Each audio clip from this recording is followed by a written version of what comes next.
I'm Spencer Nugent. It's Sketch a Day, back again. And today we'll be sketching a simple flashlight using pencils and markers and our trusty marker pad. There we go, our trusty marker pad. And this will be really fun because we'll be going over ellipses, how to sketch with pencil, marker, and just how to set up the whole thing on the page. So let's get to it. Okay, so to start, when thinking about an object, it's always important to kind of analyze, oh, got a little blur there, to analyze and think about what the object is, how it's made up. So sketching something like, say, a flashlight in our case, it's important to think about the geometry of that particular object. So flashlight typically is cylindrical. If I'm starting with the cylinder on my page, what I'm going to do is start with a nice center line. Okay, and once I have that center line, I'm using pencil today again. You know, I go through phases of using the same tool over and over again, and right now I just kind of like pencil.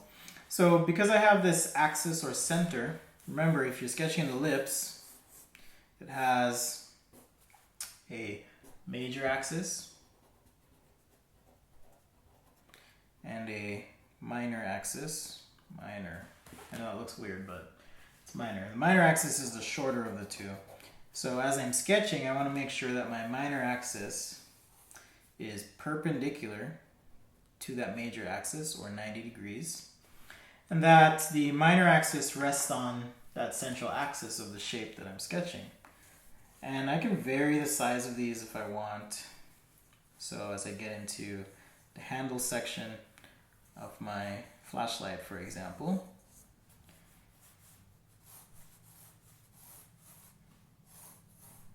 and then transition to the main body where the bulbs or light are housed, I can just connect those lines, right? And now I have the rough shape of a flashlight. And I think this ellipse is a little too wide, so I'm going to close that up a little bit. As you move away from the right side of your drawing, you want to make sure your ellipses are a little bit tighter, meaning this distance should be smaller than this distance, and so forth as we move outward in our drawing.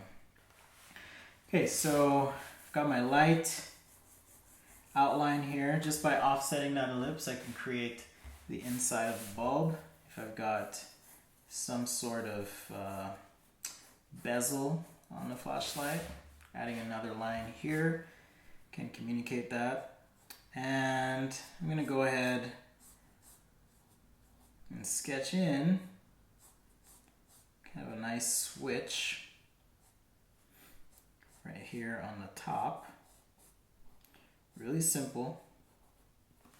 Switch on the top there.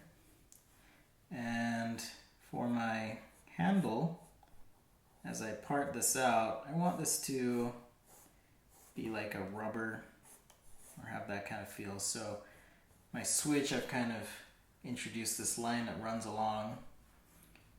This transitional surface wraps around to create the front of my flashlight here. Okay, pretty cool. Alright, so we've got a nice, simple looking flashlight. At least I hope it's pretty simple looking.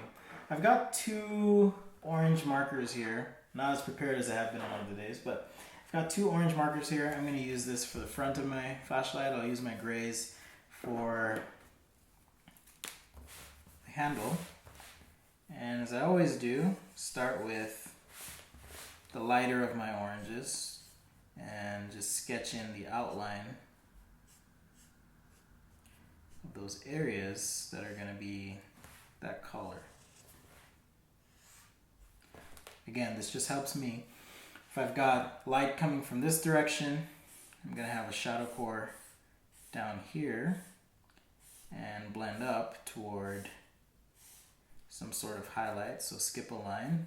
Or if this is a flatter surface, I would still shade that in and then come over and blend. But I'm going to keep this one kind of shiny. Okay, so nice shiny plastic. And then as I move down,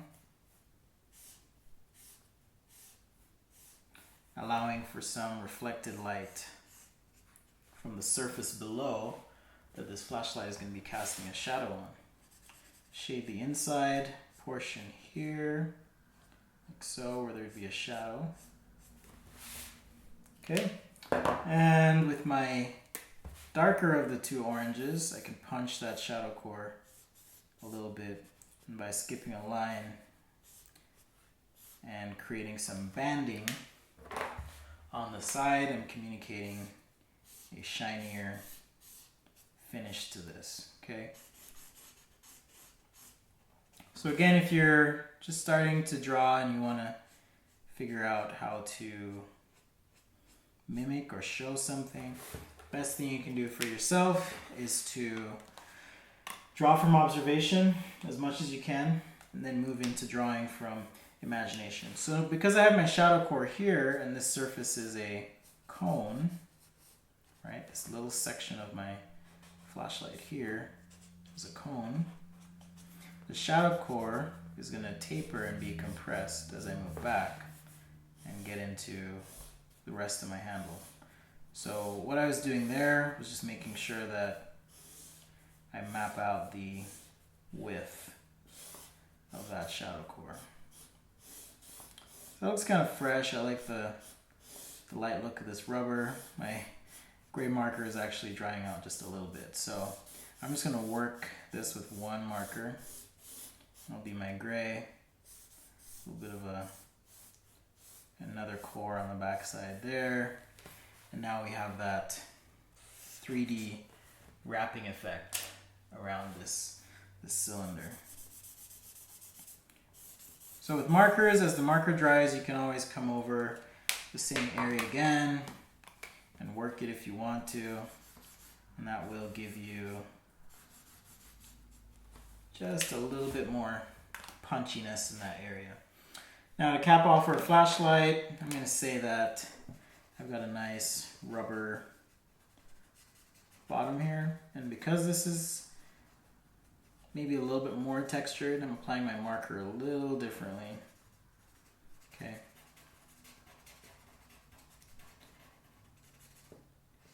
The great thing about texture is you can just experiment and find something that works for you. And when it works, great. You are set. Just take my darker marker and I'm just kind of tapping the tip of the marker all over the bottom of this to give it a kind of a textured feel. For the button, I'm going to use a gray, and we'll use a 50% gray here on the sides and on this flat surface, because maybe this is some sort of, waterproof rubber button that I want to show. Okay, great. So we've made it to where we can work on our line work and really start to bring this to life. So I've got here on the inside, I'm just going to work on that a little bit. On the top, just some nice, crisp, light, lively lines.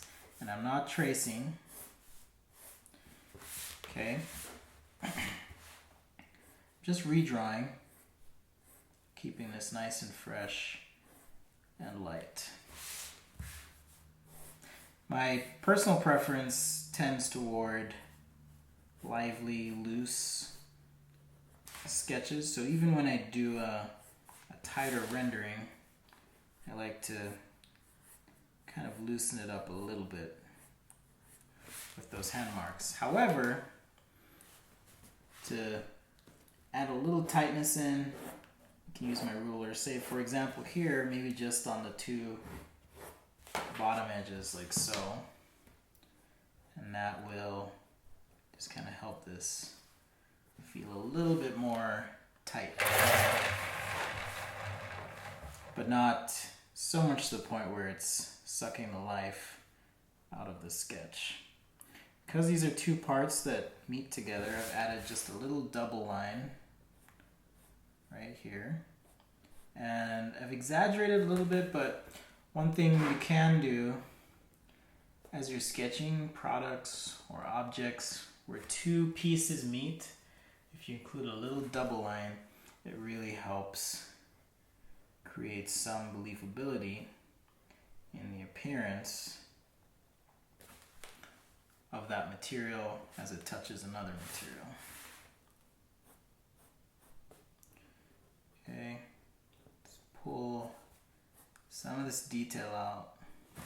In case you're wondering, the reason I apply my marker, or sorry, my pencil after my marker, is that when you're putting marker down and you're putting all that ink down on top, the marker can smudge the pencil and it'll make for a really messy sketch or drawing if you do that. Okay, so inside here, where my light is on my reflector, you can take a look at some real reflectors, and what typically happens is you get banding that's dark and light on this reflector, which is metallic. So to finish that off, I'm just using my pencil and created some dark bands and light bands here, and if we're lucky, my white pencil over this, maybe just a little bit, kind of helps. A little bit of black pencil on the front of this flashlight there, and voila, very simple sketch of a flashlight. Okay, so we started with that central spine, sketched out proportionally at those transition points and part breaks, and just thoughtfully mapped out where colors switch and so forth go, and now we have a flashlight. Well, thanks again for joining me. If you like what you see, be sure to subscribe to the YouTube channel. You'll be the first to know when I post videos. Also check me out on Instagram at Sketchaday, DOTCOM. You can find me on Facebook, just search for Sketchaday. But most importantly, subscribe and tell your friends about this channel. And I'd appreciate it. Thanks, guys.